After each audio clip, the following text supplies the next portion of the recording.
Gênesis 37. Deixa eu ver minha ali.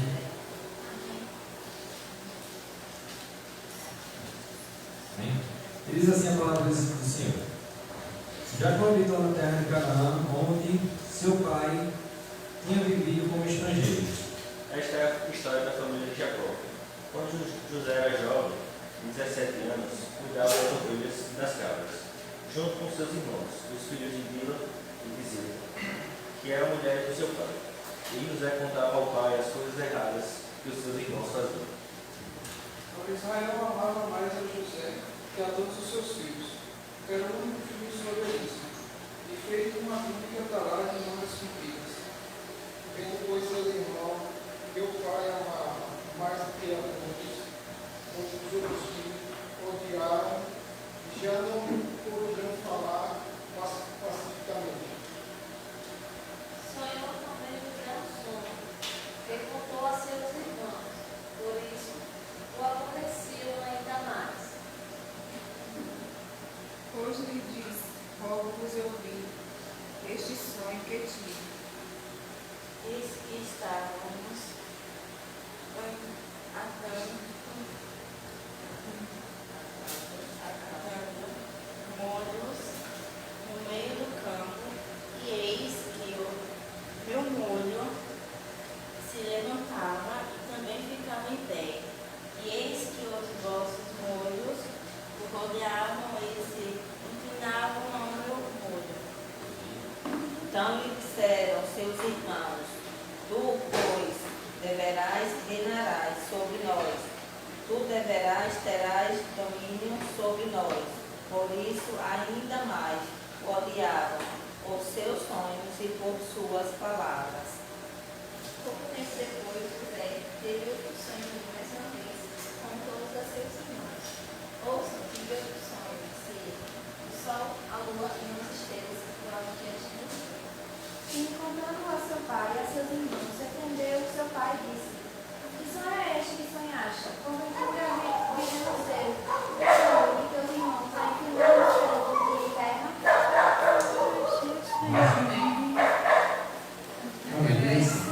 Assim seus irmãos tiveram ciúme dele, o pai, no entanto, repreendeu o filho. Amém?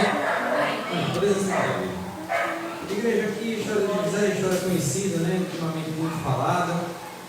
E a Bíblia, né, ele não conta muito dos 17 anos de José até desse ponto em diante, desse ponto para trás, né? Ela começa a contar a história de José assim, porque ela fala, né, da história de José é quando vai narrar os filhos ali de Raquel.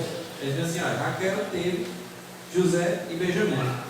Mas aqui começa a história de José. O que a gente sabe de José era que José era um jovem de 17 anos, sonhador, amado pelo pai, né? Era ali um menino mimado, um menino que estava sempre ao lado do seu pai, mais amado do que os outros. Era um menino que servia ali de vigia, né? De fiscal ali dos seus irmãos, que aparentemente não fazia um bom trabalho, porque José vira e mexe, trazia ali seus relatórios para o seu pai: olha, nosso meu irmão está fazendo isso, meu irmão está fazendo aquilo. E logo em seguida segue a passagem na qual ele é vendido pelos irmãos. Ou seja, não conta muito da história de José antes desse fato aqui. E José, a gente já sabe, ele é vendido pelos irmãos, ele sofre bastante, ele tem esse peso, né, sobre ele. Ele é levado à terra do Egito, na qual ele é escravizado. Não vou me ater muito essa parte, porque a gente já conhece. E ele começa a desempenhar um papel de escravo na casa de Potifar. José, ele não era um escravo. Ele foi vendido como escravo, mas ele não era um escravo. Ele não foi colocado ali como escravo em pagamento de uma dívida. Não, mas ele foi colocado ali por uma injustiça que seus irmãos assim o fizeram.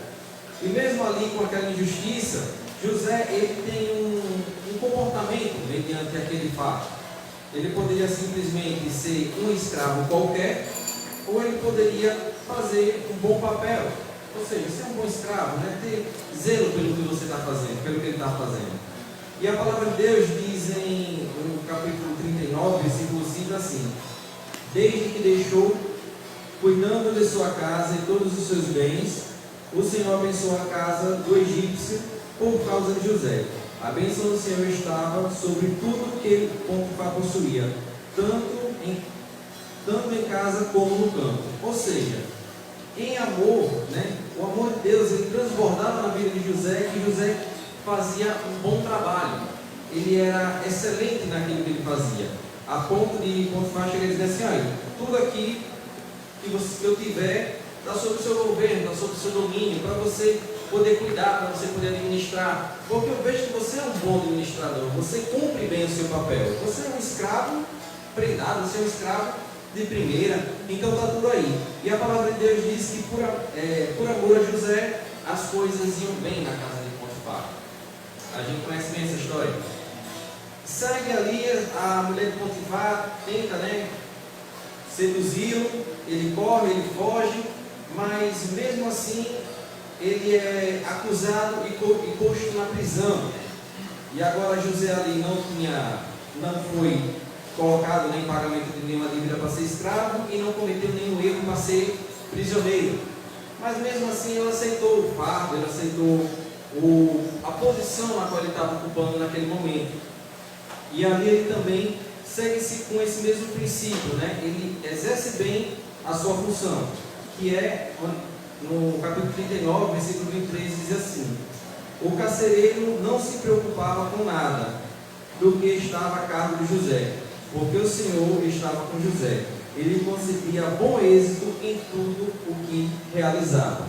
Ou seja, José ele era um homem que, colocasse ele em qual função fosse, ele procurava fazer o seu trabalho e de forma exemplar, de forma a não colocar em defeitos.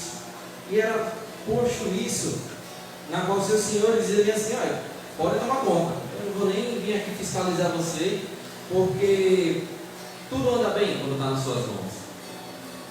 E a gente conhece o restante da história de José, mas José ele não aprendeu isso com seus irmãos, tanto que ele vinha relatar ao seu pai os erros de seus irmãos. Ou seja, seus irmãos eu acho que já não tinham esse comportamento de fazer as coisas com zelo, de fazer as coisas com perfeição. Eu acredito que ele aprendeu isso com seu pai, naqueles 17 anos, na qual estava ali bem próximo do seu pai, mais amado pelo seu pai, porque seu pai sim, era um homem de Deus e era um homem que procurava também fazer as coisas com perfeição, também fazer as coisas com esmero, com cuidado, com dedicação. É tanto que quando ele vai trabalhar ali para o nome do rapaz ali, o seu sogro, ele começa a trabalhar e as coisas também andam bem, por amor, por Deus amar ele, por ele ser obediente. Mas ele começa a trabalhar o rebanho. Aqui no final eu estou lembrando o nome do rapaz, do seu sogro. Ele começa a crescer. O seu sogro assim o engana, fazendo com que ele trabalhasse mais 7 anos, e com esses mais 7 anos ele continua trabalhando com o mesmo amor, com o mesmo empenho, com a mesma dedicação do início. E o rebanho começa a crescer. Então eu acredito que José aprendeu isso de seu pai. Ele disse assim: olha, meu filho, você tem que ser um homem na qual faça as coisas e façam assim bem feitas. Não importa o que foi imposto para você. Se foi imposto uma atividade, faça e procure fazer essa atividade bem feita. Recentemente, eu ouvi uma palestra, um podcast, um áudiozinho, que salvo engano, era a irmã de Ayrton Senna, falando sobre a instituição, Senna. E ela falava, que ali muitas crianças, eles ajudavam, a instituição sem fim lucrativo, que ajudavam muitas crianças. E ela começava a falar de uma forma, que o apóstolo já ensina aqui, que é olhar a raiz do problema e não olhar os galhos. Ela chegava a dizer bem assim: a educação no Brasil passa por muita dificuldade. Hoje, cerca de 50% dos que entram para se formar acabam não se formando. E ela voltou de viagem, ajudando ali cerca de 40 mil crianças, que não é um número baixo. E ajudando ali cerca de 40 mil crianças, ela sentiu um negócio assim: eu não estou fazendo nada. Meu trabalho aqui e nada está quase a mesma coisa. E ela foi estudar fora. Quando retornou, ela pegou e trouxe uma ideia para cá, que era a ideia de larga escala, né? Ou seja, em vez de eu atacar poucas crianças, eu cuido de várias crianças ao mesmo tempo. E ela pegou essa ideia, em vez de instruir crianças, ela instruía os seus professores. E ali sim, ela conseguiu alcançar muito mais crianças. E foi perguntado para ela, né? Mas se um milionário, se uma pessoa que tem posse, uma pessoa que tem dinheiro, chegasse e quisesse ajudar, né, financeiramente a instituição, ou então fazer qualquer outra ajuda de caridade, né? O que essa pessoa deve fazer? Aí ela fala uma frase um pouco pesada, né, que me tocou muito, foi bem assim: olha só, você simplesmente pegar e fazer o que eu fazia no passado, que era ajudar ali um punhado de crianças, né, uma ONG, uma organização, coisas pequenas, e nada, basicamente a mesma coisa. A gente tem que ser eficiente no que faz. Ela dizia, eficiência não é um mérito, não é um privilégio, não é uma coisa que a gente pode ter ou não ter. O que a gente tem que fazer, a gente tem que fazer com eficiência, a gente tem que fazer com empenho. E eu olhei assim e disse, rapaz, essa mulher está mais do que certa. E eu parei para pensar, né? Imagine só José. Se José não fosse empenhado em suas tarefas como escravo na casa de Potifar, quando a mulher chegasse para seduzi-lo e dissesse para o seu marido, olha, José ali tentou me agarrar, está aqui a túnica, olha a prova do crime, e ele já vinha assim, rapaz, esse José já me dava trabalho mesmo, já me dava trabalho, não, manda matar logo, não quero nem ver esse rapaz aqui. E ali era o filho de José. Ou então, quando ele estivesse ali preso, né, ele fosse fazer um trabalhozinho mais ou menos, um trabalho ali só climando, ele estaria simplesmente preso e trabalhando. E eu creio que ali seria o fim de José. Mas José não, ele desempenhava o seu papel bem feito. E é uma coisa que me toca muito, porque é uma coisa que eu precisava ouvir, né?